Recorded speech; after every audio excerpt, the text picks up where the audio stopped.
Update बनता है कहते हैं मीडिया पीपल स्टैंड सिर्फ ਤੁਸੀਂ ਥੋੜਾ ਸੀਮਿਤ ਰਹੇ ਹੋ ਯਾਰ ਤਾਂ ਕਿ ਕੱਦਾ ਬੰਦਾ ਫੋਟੋ ਵਿੱਚ ਕੇ ਸਭ ਨਾਲ ਸ਼ੇਅਰ ਕਰ ਲਊ ਤੇ ਮੈਂ ਵੀ ਅਸੀਂ ਵੀ ਸਾਡੇ ਵਿੱਚੋਂ ਵੀ minimum how many of us will go ਇਸ ਕੀ ਪਹਿਲਾਂ ਪਤਾ ਹੋਵੇ ਬੈਟਰ ਹੈ ਬਿਕॉज ਫਿਰ ਸਾਰੇ ਬੰਦੇ ਇੱਕ ਦੂਜੇ ਨੂੰ ਮਦਦ ਜਾਏਗਾ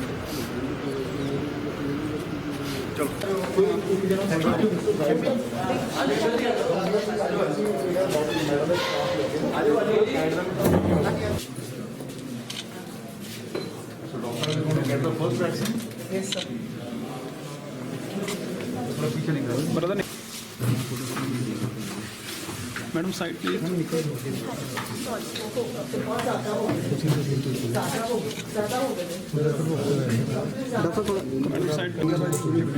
डॉक्टर साहब प्लीज हाथ ना करो जी पाजी प्लीज नीचे जी डॉक्टर साहब हमारा साइड पे प्लीज डॉक्टर साहब प्लीज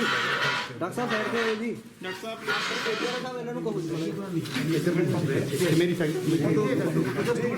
ਉੱਥੇ ਚੱਲੀਏ ਇਹਨਾਂ centre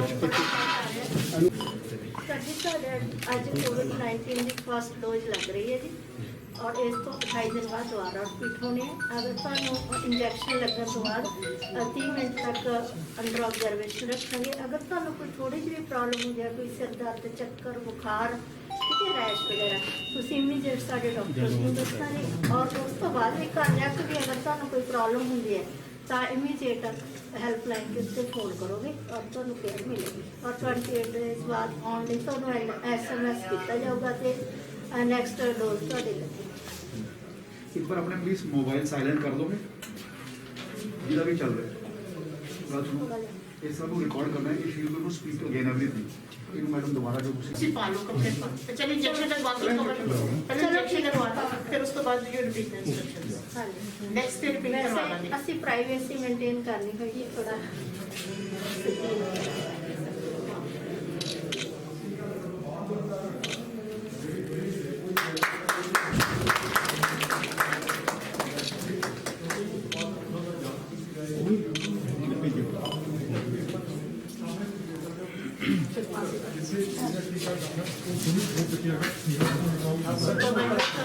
package of first package of first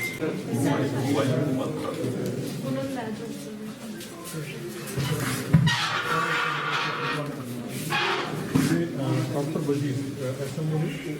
sir आज ਤੁਹਾਨੂੰ ਕੋਵਿਡ-19 ਦੀ ਫਸਟ ਡੋਜ਼ ਲੱਗ ਰਹੀ ਹੈ ਬਿਲਕੁਲ ਸੇਫ ਉਹਦੇ ਲਈ ਤੁਹਾਨੂੰ SMS ਕਰਕੇ ਸਿਖਾਓ ਠੀਕ ਹੈ ਫਿਰ ਕੋਈ ਪ੍ਰੋਬਲਮ ਨਹੀਂ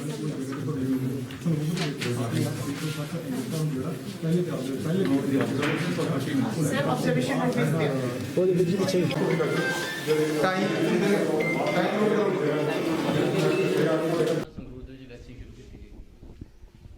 मैं कहना एक बहुत चंगा कदम है ਅੱਜ ਪੂਰੇ ਵਰਲਡ ਦੇ ਵਿੱਚ ਵੈਕਸੀਨੇਸ਼ਨ ਡਰਾਈਵ ਚੱਲ ਰਹੀ ਹੈ ਔਰ ਖਾਸ ਤੌਰ ਤੇ ਸਾਡੇ ਸੰਗਰੂਰ ਨੂੰ ਵੀ ਉਸ ਨੂੰ ਸ਼ੁਰੂ ਕਰਨ ਦਾ ਮੌਕਾ ਮਿਲਿਆ ਮੈਂ ਗੱਲ ਕਰ ਰਿਹਾ ਸੀ ਸਾਰੇ ਡਾਕਟਰਸ ਨੂੰ ਜਿਹੜੇ ਅੱਜ ਵੈਕਸੀਨੇਸ਼ਨ ਲੈ ਰਹੇ ਹਨ ਔਰ ਉਹਨਾਂ ਦੇ ਮਨ ਦੇ ਵਿੱਚ ਇੱਕੋ ਗੱਲ ਸੀ ਕਿ ਸ਼ਾਇਦ ਕਈ ਜਗ੍ਹਾ ਤੇ ਲੋਕਾਂ ਦੇ ਮਨ 'ਚ ਇਸ ਗੱਲ ਦਾ ਭਰਮ ਹੈ ਕਿ ਇਸ ਵੈਕਸੀਨੇਸ਼ਨ ਦੇ ਨਾਲ ਸ਼ਾਇਦ ਕੋਈ ਨੁਕਸਾਨ ਨਾ ਹੋ ਜਾਏ ਤਾਂ ਇਸ ਕਰਕੇ ਡਾਕਟਰਸ ਨੇ ਸਭ ਤੋਂ ਪਹਿਲਾਂ ਆਪਣੇ ਆਪ ਨੂੰ ਵੈਕਸੀਨੇਟ ਕਰਨ ਦਾ ਉਪਰਾਲਾ ਕੀਤਾ and they are feeling very confident about it ਕਿਉਂਕਿ ਮੈਂ ਇਹ ਸਮਝਦਾ ਕਿ ਜਿਹੜੀ ਇਹ ਡੋਜ਼ ਬਣ ਕੇ ਆਈ ਹੈ ਜਿਹਦੇ ਤੇ ਹਜ਼ਾਰਾਂ ਟਰਾਇਲਸ ਹੋਏ ਹੈ ਸਾਡੇ ਦੇਸ਼ ਦੇ ਵਿਗਿਆਨਿਕਾਂ ਨੇ ਆਪਣਾ ਦਿਮਾਗ ਲਗਾ ਕੇ ਇਸ ਨੂੰ ਫੋਲੋ ਕੀਤਾ ਤੇ ਡਾਕਟਰਸ ਜਿਹੜੀ ਪੜ੍ਹੀ ਲਿਖੀ ਤੇ ਕਾਬਲ ਕੌਮ ਹੈ ਉਹਨਾਂ ਨੇ ਇਸ ਪ੍ਰੋਟੋਕਾਲ ਨੂੰ ਸਾਰੇ ਨੂੰ ਸਮਝ ਕੇ ਇਸ ਗੱਲ ਦਾ ਫੈਸਲਾ ਕੀਤਾ ਹੈ ਔਰ ਕੋਵਿਡ ਦੀ ਜੋ ਮਹਾਮਾਰੀ ਸਾਡੇ ਵਰਲਡ ਦੇ ਵਿੱਚ ਆਈ ਸੂਬੇ 'ਚ ਆਈ ਦੇਸ਼ 'ਚ ਆਈ ਉਸ ਨੂੰ ਖਤਮ ਕਰਨ ਵਾਸਤੇ ਵੈਕਸੀਨ ਆਈ ਹੈ ਤਾਂ ਇੱਕ ਬਹੁਤ ਚੰਗਾ ਦਿਨ ਹੈ ਅੱਜ ਕਿ ਅਸੀਂ ਇਸ ਨੂੰ ਸ਼ੁਰੂ ਕਰ ਸਕੇ ਹਾਂ ਔਰ ਸਭ ਤੋਂ ਸੰਤੁਸ਼ਟੀ ਮਨ ਨੂੰ ਇਸ ਗੱਲ ਦੀ ਹੈ ਕਿ ਜਿਹੜੇ ਲੋਕਾਂ ਨੇ ਕੋਵਿਡ ਦੇ ਵਿੱਚ ਆਪਣੀ ਫੈਮਲੀਜ਼ ਦੀ ਆਪਣੇ ਪਰਿਵਾਰਾਂ ਦੀ ਪਰਵਾਹ ਨਾ ਕਰਕੇ ਜਿਹੜੇ ਲੋਕ ਕੋਵਿਡ ਦੀ ਬਿਮਾਰੀ ਦੇ ਵਿੱਚ ਤਕਲੀਫ ਸੀਗੇ ਉਹਨਾਂ ਨੂੰ ਮਦਦ ਕਰਨ ਵਾਸਤੇ ਆਪਣੀ ਜਾਨ ਨੂੰ ਖਤਰੇ 'ਚ ਪਾ ਕੇ ਕੰਮ ਕੀਤਾ ਸੀ ਤੇ ਸਰਕਾਰ ਨੇ ਕੈਪਟਨ ਅਮਰਿੰਦਰ ਸਿੰਘ ਜੀ ਦੀ ਸੋਚ ਨੇ ਉਹ ਵਾਲੇ ਲੋਕਾਂ ਨੂੰ ਪਹਿਲੇ ਸੱਟੇ ਕੋਵਿਡ ਦੀ ਵੈਕਸੀਨ ਦੇਣ ਦਾ ਫੈਸਲਾ ਕੀਤਾ ਚਾਹੇ ਉਹ ਟੈਂਪਰੇਰੀ EMPLOYEES ਸਨ ਚਾਹੇ ਉਹ ਵਾਰਡਸ ਦੇ EMPLOYEES ਸਨ ਚਾਹੇ ਉਹ ਨਰਸਿਸ ਸਨ ਚਾਹੇ ਉਹ ਵਾਰਡ ਅਟੈਂਡੈਂਟ ਸਨ ਤੇ ਚਾਹੇ ਉਹ ਡਾਕਟਰ ਸੀ ਜਾਂ ਬਾਕੀ ਪੈਰਾਮੈਡੀਕਲ ਸਟਾਫ ਸੀਗਾ ਕਿਉਂਕਿ ਇਹ ਉਹ ਲੋਕ ਸੀ ਜਿਨ੍ਹਾਂ ਨੇ ਕਰੋਨਾ ਦੀ ਮਹਾਮਾਰੀ ਦੇ ਵਿੱਚ ਬਹੁਤ ਅੱਗੇ ਵੱਧ ਕੇ ਕੰਮ ਕੀਤਾ ਜਾਂ ਚਾਹੇ ਸਾਡੇ ਮਿਊਨਿਸਪਲ ਕਮੇਟੀ ਦੇ ਵਰਕਰਸ ਹੈ ਉਹਨਾਂ ਨੂੰ ਵੀ ਸਰਕਾਰ ਨੇ ਪਹਿਲੇ ਫੇਜ਼ ਦੇ ਵਿੱਚ ਐਡ ਕੀਤਾ ਕਿਉਂਕਿ ਉਹ ਵਰਕਰ ਜਿਨ੍ਹਾਂ ਨੇ ਸਾਫ਼ ਸਫਾਈ ਵਾਸਤੇ ਦਿਨ ਰਾਤ ਇੱਕ ਕੀਤਾ ਜਾਨ ਮਾਰੀ ਤਾਂ ਕਿ ਜੇ ਸਫਾਈ ਸੀ ਤੇ ਤਾਂ ਆਪਾਂ ਆਪਣੇ ਸੂਬੇ ਨੂੰ ਕਰੋਨਾ ਦੀ ਮਹਾਮਾਰੀ ਤੋਂ ਬਚਾ ਸਕੇ ਕੁਝ ਹੱਦ ਤੱਕ। तो इस करके मैं समझदा अज खुशी का मौका है और अज 4-5 वैक्सीनेशन ऑलरेडी लग चुकी हैं। 28 दिन तो बाद ये दोबारा वैक्सीनेशन लगनी है साढ़े सेम साथी के उपर जिहदी अज वैक्सीनेशन लग रही है, तो डबल डोज लगनी है और सेम लोकेशन पर लगनी है। और हुण अद्धे घंटे की मॉनिटरिंग हो रही है ताकि कोई बॉडी के उपर रिएक्शन या कोई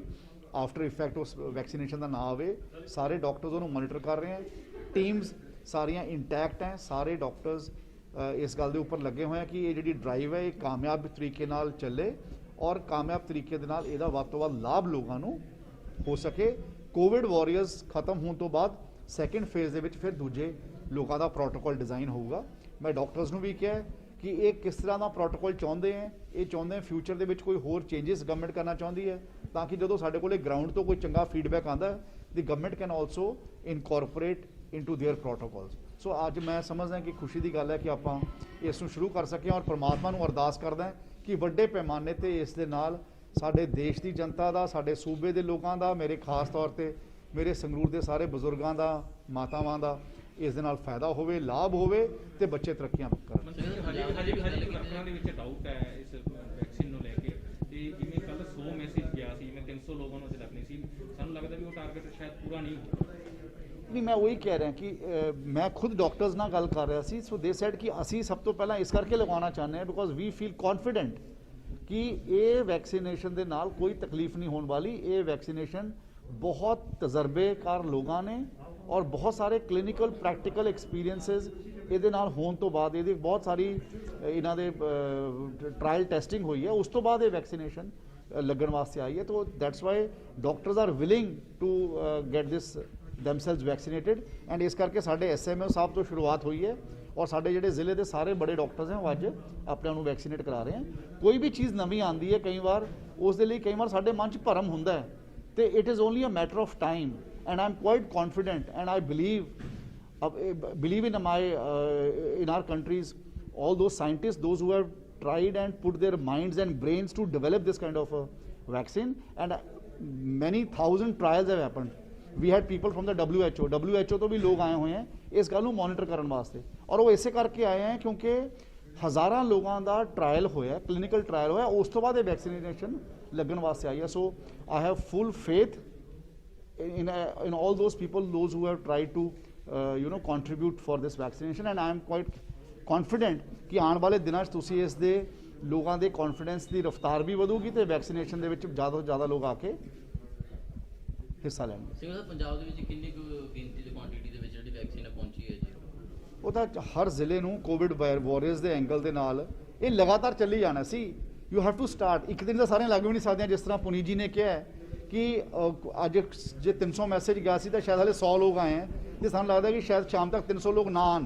ਤੇ ਕੋਈ ਗੱਲ ਨਹੀਂ ਜੇ ਅੱਜ ਨਹੀਂ ਆਣਗੇ ਕੱਲ੍ਹ ਆ ਜਾਣਗੇ। ਤੇ ਹੁਣ ਤੱਕ ਵੀ ਆਪਾਂ ਕਰੋਨਾ ਨਾਲ ਜੂਝ ਰਹੇ ਸੀਗੇ ਤੇ ਇੱਕ ਦਿਨ 'ਚ ਤਾਂ ਕੋਈ ਫਰਕ ਨਹੀਂ ਪੈਂਦਾ। ਤਾਂ ਉਹ ਡੋਜ਼ਿਸ ਬਣੀ ਜਾਣਗੀਆਂ, डिवाइड हो जाएगियाँ, आई जाएगियाँ, पर फस्ट फेज ਦੇ ਵਿੱਚ ਆਪਾਂ ਕਰੋਨਾ ਵਾਰੀਅਰਸ ਦਿੱਤੇ हैं, ਉਸ ਤੋਂ ਬਾਅਦ ਨਵਾਂ ਪ੍ਰੋਟੋਕੋਲ ਸਰਕਾਰ ਵੱਲੋਂ ਡਿਜ਼ਾਈਨ ਹੋ ਕੇ ਆਊਗਾ। We will work it out. ਸਕੂਲਾਂ ਨੂੰ ਲੈ ਕੇ ਵੀ ਕੋਈ ਪਾਲਿਸੀ ਬਣਾਈ ਜਾਊਗੀ ਕਿ ਬੱਚਿਆਂ ਨੂੰ ਲੈ ਕੇ ਵੀ ਜਿਹੜੇ ਹੁਣ 5ਵੀਂ ਤੋਂ ਲੈ ਕੇ ਉੱਪਰ ਵਾਲੇ ਸਕੂਲ ਖੁੱਲੇ ਨੇ ਉਹਨਾਂ ਦੇ ਲਈ ਵੀ ਕੋਈ ਵੈਕਸੀਨ ਦਾ ਵੀ ਕੋਈ ਕੈਂਪ? ਮੈਂ ਕਿਹਾ ਕਿ ਉਹ ਦੈਟਸ ਵਾਟ ਆਈ ਸੈਡ ਕਿ ਇਹ ਗਵਰਨਮੈਂਟ ਪ੍ਰੋਟੋਕੋਲ ਡਿਸਾਈਡ ਕਰੂਗੀ। Let us finish with the corona warriors first. Madam ਅੱਜ ਕਿੰਨੀ ਵੈਕਸੀਨ ਲਗਾਈ ਗਈ ਹੈ ਤੇ ਕਿਸ ਤਰ੍ਹਾਂ ਮੈਸੇਜ ਲਗਾਏ ਗਏ ਸੀ ਤੇ ਕਿਹਨਾਂ ਨੂੰ ਉਹਨਾਂ ਦੇ ਆਇਡੈਂਟੀਫਾਈ ਕੀਤਾ ਗਿਆ ਕਿ ਇਹਨਾਂ ਨੂੰ ਵੈਕਸੀਨ ਲਗਾਈ? ਸਰ ਸਾਡੇ ਕੋਲੇ ਗਵਰਨਮੈਂਟ ਆਫ ਇੰਡੀਆ ਤੋਂ ਜਿਵੇਂ ਗਾਈਡਲਾਈਨਸ ਆਈਆਂ ਸੀ ਤੇ ਉਸ ਤੋਂ ਬਾਅਦ ਸਾਡੇ ਮਾਨਯੋਗ CM ਸਾਹਿਬ ਤੇ ਨਾਲ ਸਾਡੇ ਹੈਲਥ ਮਿਨਿਸਟਰ ਬਲਬੀਰ ਸਿੱਧੂ ਜੀ, ਜਿਵੇਂ ਸਾਨੂੰ ਉੱਪਰੋਂ ਗਾਈਡਲਾਈਨਸ ਆਉਂਦੀਆਂ ਗਈਆਂ, ਅਸੀਂ ਸਭ ਤੋਂ ਪਹਿਲਾਂ health care workers till grass root level ਦਰਜਾ 4 ਤੱਕ ਆਸ਼ਾ ਵਰਕਰਸ, ਈਵਨ ਆਂਗਨਵਾੜੀ ਵਰਕਰਸ ਸਾਰਿਆਂ ਨੂੰ ਅਸੀਂ ਇੰਕਲੂਡ ਕੀਤਾ, ਸਾਰਿਆਂ ਦਾ ਡਾਟਾ ਅਪਲੋਡ ਕੀਤਾ ਸੀਗਾ ਤੇ ਸਾਨੂੰ 7660 ਡੋਜ਼ਾਂ ਆਈਆਂ, 7900 ਦੇ ਕਰੀਬ ਸਾਡੀ ਰਜਿਸਟ੍ਰੇਸ਼ਨ ਸੀਗੀ। ਬਟ ਜਿਹੜੀ ਪਹਿਲੀ ਖੇਪ ਹਜੇ ਆਈ ਹੈ ਤੇ ਦੂਜੀ ਵੀ ਜਲਦ ਹੀ ਆ ਜਾਵੇਗੀ। ਸੋ ਸਾਡੇ ਕੋਲ 7660 ਡੋਜ਼ਾਂ ਆਈਆਂ ਸੀ, ਉਹਦਾ ਬਫਰ ਸਟਾਕ ਕੱਢ ਕੇ ਅਸੀਂ ਤਕਰੀਬਨ 6900 ਡੋਜ਼ਾਂ ਸਾਡੀਆਂ ਬਣਦੀਆਂ ਕਿ ਜੋ ਅਸੀਂ ਦੇ ਸਕਾਂਗੇ। ਇਸ ਵਿੱਚੋਂ ਅਸੀਂ ਸੈਕਿੰਡ ਡੋਜ਼ ਕੱਢਣੀ ਹੈ। तो जो वैक्सीन साढ़े कोल आई है ਉਹਦੇ ਵਿੱਚ ਅਸੀਂ ਤਕਰੀਬਨ 3400 ਤੋਂ 3500 ਬੰਦਿਆਂ ਨੂੰ ਵੈਕਸੀਨੇਟ ਕਰਾਂਗੇ। ਇਸ ਫੇਜ਼ ਦੀ ਸ਼ੁਰੂਆਤ ਵਾਸਤੇ ਸਾਨੂੰ 3 ਥਾਂ ਦੇ ਉੱਪਰ ਆਰਡਰ ਹੋਏ ਸੀਗੇ ਕਿ ਤੁਸੀਂ 3 ਸੈਂਟਰ ਚਲਾਓ। ਇੱਕ ਆਪਾਂ ਡਿਸਟ੍ਰਿਕਟ ਹਸਪੀਟਲ ਸੰਗਰੂਰ, ਇੱਕ SDH ਧੂਰੀ ਤੇ ਇੱਕ SDH ਮਲੇਰਕੋਟਲਾ ਦੇ ਵਿੱਚ ਅੱਜ ਇਹ ਸ਼ੁਰੂਆਤ ਕਰਨ ਜਾ ਰਹੇ ਹਾਂ। ਤੇ ਜੋ ਸਾਡੇ ਵਰਕਰਸ ਅਪਲੋਡਡ ਸੀਗੇ ਆਲਰੇਡੀ, ਉਹਨਾਂ ਦੇ ਵਿੱਚੋਂ ਹੀ 100 ਦੀ ਲਿਸਟ ਨੂੰ ਅਪਰੂਵਲ ਮਿਲੀ ਹੈ ਗਵਰਨਮੈਂਟ ਆਫ ਇੰਡੀਆ ਦੇ ਕੋਵਿਨ ਪੋਰਟਲ, ਜੋ ਕੱਲ ਲਾਂਚ ਹੋਇਆ ਸੀਗਾ। ਕੋਵਿਨ ਪੋਰਟਲ ਦੇ ਉੱਪਰ ਉਹਦੀ ਲਾਂਚਿੰਗ ਹੋਣ ਤੋਂ ਬਾਅਦ ਸਾਡੇ ਜਿਹੜੇ 100 ਰਜਿਸਟਰ ਹੋਏ ਸੀਗੇ, ਉਹਨਾਂ ਨੂੰ ਰਾਤੀ SMS ਚਲੇ ਗਏ ਸੀਗੇ ਕਿ ਅੱਜ ਟੀਕੇ ਦੀ ਸ਼ੁਰੂਆਤ ਹੋਣੀ ਹੈ ਤੇ ਤੁਸੀਂ, ਜਿਸਨੇ ਸੰਗਰੂਰ ਪਹੁੰਚਣਾ ਸੀ ਉਸਨੂੰ ਸੰਗਰੂਰ ਦਾ ਐਡਰੈਸ ਆਇਆ, ਜਿਸਨੇ ਮਲੇਰਕੋਟਲੇ ਜਾਣਾ ਸੀ ਉਸਨੂੰ ਮਲੇਰਕੋਟਲੇ ਦਾ ਐਡਰੈਸ ਗਿਆ, ਜਿਸਨੇ ਧੂਰੀ ਜਾਣਾ ਸੀ ਉਸਨੂੰ ਧੂਰੀ ਦਾ ਮੈਸੇਜ ਗਿਆ। ਤੇ ਇਸ ਤਰੀਕੇ ਦੇ ਨਾਲ ਸਾਡੀ ਹੁਣ ਇੱਥੇ ਸਾਡੇ ਸਭ ਤੋਂ ਪਹਿਲਾਂ ਵੈਰੀਫਿਕੇਸ਼ਨ, ਜਿਵੇਂ ਇਲੈਕਸ਼ਨ ਕਮਿਸ਼ਨ ਦੇ ਵਿੱਚ ਆਪਾਂ ਵੋਟ ਪਾਉਣ ਜਾਂਦੇ ਹਾਂ, ਸਭ ਤੋਂ ਪਹਿਲਾਂ ਬੰਦੇ ਦੀ ਵੈਰੀਫਿਕੇਸ਼ਨ ਹੁੰਦੀ ਹੈ। ਉਹ ਸਾਡਾ ਜਿਹੜਾ ਵੈਕਸੀਨੇਟਰ ਆਫੀਸਰ 1 ਹੋਮਗਾਰਡ ਸਾਡੇ ਖੜੇ ਨੇ, ਉਹ ਉਹਨੂੰ ਪਹਿਲਾਂ ਪਹਿਚਾਣ ਉਹਨਾਂ ਦੀ ਦੇਖ ਕੇ ਫਿਰ ਉਹਨਾਂ ਨੂੰ ਅੰਦਰ ਭੇਜਦੇ ਹਨ। ਸਾਡਾ ਫਿਰ ਕੰਪਿਊਟਰ ਆਪਰੇਟਰ ਬੈਠਾ ਜਿਹੜਾ ਕੋਵਿਨ ਐਪ ਦੇ ਉੱਪਰ ਉਹਦਾ ਨਾਮ ਵੈਰੀਫਾਈ ਕਰਕੇ ਉਸਨੂੰ ਟਿਕ ਕਰਦਾ ਹੈ। ਉਸ ਤੋਂ ਬਾਅਦ ਸਾਡੇ ਵੈਕਸੀਨੇਟਰ ਆਫੀਸਰਸ ਬੈਠੇ ਨੇ ਤੇ ਉਹ ਸਾਨੂੰ ਵੈਕਸੀਨ ਲਗਾਉਂਦੇ ਆ, ਦੇ ਨਾਲ ਸਾਰਾ ਗਾਈਡ ਕਰਦੇ ਹੈਗੇ ਨੇ। ਉਸ ਤੋਂ ਬਾਅਦ ਅਸੀਂ ਵੈਕਸੀਨੇਟਰ ਆਫੀਸਰ ਜਿਹੜਾ 4 ਹੈਗਾ, ਉਹ ਆਬਜ਼ਰਵੇਸ਼ਨ ਰੂਮ ਦੇ ਵਿੱਚ ਟਿਕ ਕਰਦਾ ਕਿ ਇਸ ਨੂੰ ਟੀਕਾ ਇੰਨੇ ਵੱਜ ਕੇ ਇੰਨੇ ਮਿੰਟ ਤੇ ਲੱਗਿਆ ਸੀਗਾ। ਉਸ ਟਾਈਮ ਤੋਂ ਬਾਅਦ ਅੱਧਾ ਘੰਟਾ ਉਸ ਨੂੰ ਆਬਜ਼ਰਵੇਸ਼ਨ ਰੂਮ ਦੇ ਵਿੱਚ ਅਸੀਂ ਰੱਖਾਂਗੇ ਤੇ ਜੇ ਕੋਈ ਹੋ ਜਾਂਦਾ ਤੇ ਸਾਡੀ AFI ਟੀਮਸ ਤੇ ਸਾਰੇ ਨੋਡਲ ਆਫੀਸਰਸ ਤਿਆਰ ਹੈਗੇ ਆ ਕਿਸੇ ਵੀ ਇਵੈਂਚੁਅਲਿਟੀ ਲਈ। ਪਰ ਜਿਵੇਂ ਕਿ ਆਪਣੇ ਮਿਨਿਸਟਰ ਸਰ ਨੇ ਵੀ ਦੱਸਿਆ ਹੈਗਾ ਕਿ ਬਹੁਤ ਹੀ ਸੇਫ ਵੈਕਸੀਨ ਹੈਗੀ ਹੈ। WHO ਵਾਲੇ ਨਾਲ ਸਰ ਵੀ ਗੱਲ ਕਰਕੇ ਆਇਆ ਹੈ, 1 in 1 ਬਿਲੀਅਨ ਐਨਾਫਾਈਲੈਕਸਿਸ ਕਹਿੰਦੇ ਹਨ। ਤੇ ਤੁਸੀਂ ਦੇਖ ਰਹੇ ਹੋ ਕਿ 15 ਮਿੰਟ ਤਾਂ ਆਲਰੇਡੀ ਹੋ ਚੁੱਕੇ ਨੇ ਟੀਕਾ ਲੱਗੇ ਤੇ ਹਜੇ ਤੱਕ ਸਾਡੇ ਜਿਹੜੇ ਡਾਕਟਰਸ ਜਿਨ੍ਹਾਂ ਨੇ ਟੀਕਾ ਲਗਵਾਇਆ ਬੜੇ ਅੱਛੇ ਆਰਾਮ ਨਾਲ ਬੈਠੇ ਨੇ। ਟੀਕਾ ਜਿਹੜਾ ਲਿਸਟ ਜਾਰੀ ਹੋ ਗਈ ਸਿਰਫ ਉਹੀ ਲਵਾ ਸਕਦੇ, ਜੇ ਕੋਈ ਪਾਰਟਿਕੂਲਰ ਕਿਸੇ ਬੰਦੇ ਨੇ ਲਵਾਉਣਾ ਹੋਵੇ ਕਿ ਉਹਨੇ ਕੋਈ ਪ੍ਰੋਸੈਸ ਨਹੀਂ ਲਵਾ? ਨਹੀਂ, ਜਿਵੇਂ ਤੁਹਾਨੂੰ ਪਤਾ ਹੈ ਕੋਵਿਨ ਐਪ ਲਾਂਚ ਹੋ ਚੁੱਕਿਆ ਹੈ। ਬਾਹਰ ਅਸੀਂ ਸਾਰਾ ਲਗਾਇਆ ਹੈਗਾ ਕਿ ਕੋਵਿਨ ਐਪ ਦੇ ਉੱਪਰ ਵੀ ਆਪਾਂ ਆਪਣੀ ਬਾਅਦ ਦੇ ਵਿੱਚ ਐਂਟਰੀ ਕਰ ਸਕਾਂਗੇ ਜਿਹੜੀ ਜਨਰਲ ਪਬਲਿਕ ਹੋਏਗੀ। ਹਜੇ ਤਾਂ ਸਿਰਫ ਹੈਲਥ ਕੇਅਰ ਵਰਕਰਸ, ਉਸ ਤੋਂ ਬਾਅਦ ਫਰੰਟਲਾਈਨ ਵਰਕਰਸ, ਫਿਰ 50 ਸਾਲ ਤੋਂ ਉੱਪਰ ਵਾਲੇ ਬੰਦੇ ਤੇ 30 ਤੋਂ ਉੱਪਰ ਵਾਲੇ ਬੰਦੇ ਜਿਨ੍ਹਾਂ ਨੂੰ ਕੋਮੋਰਬਿਡਿਟੀਜ਼ ਹੈ, ਕੋਈ ਬਲੱਡ ਪ੍ਰੈਸ਼ਰ ਸ਼ੂਗਰ ਦੀ ਤਕਲੀਫ ਹੈ, ਉਹਨਾਂ ਨੂੰ ਲੱਗਣਗੇ। ਤੇ ਉਸ ਤੋਂ ਬਾਅਦ ਜਿਵੇਂ ਜਿਵੇਂ ਰੂਲ ਆਊਟ ਹੋਏਗਾ ਤੇ ਉਵੇਂ ਅਸੀਂ ਦੱਸੀ ਜਾਵਾਂਗੇ। ਮੈਡਮ ਜੇ ਅੱਜ ਨਹੀਂ ਆਣਗੇ ਟੀਕਾ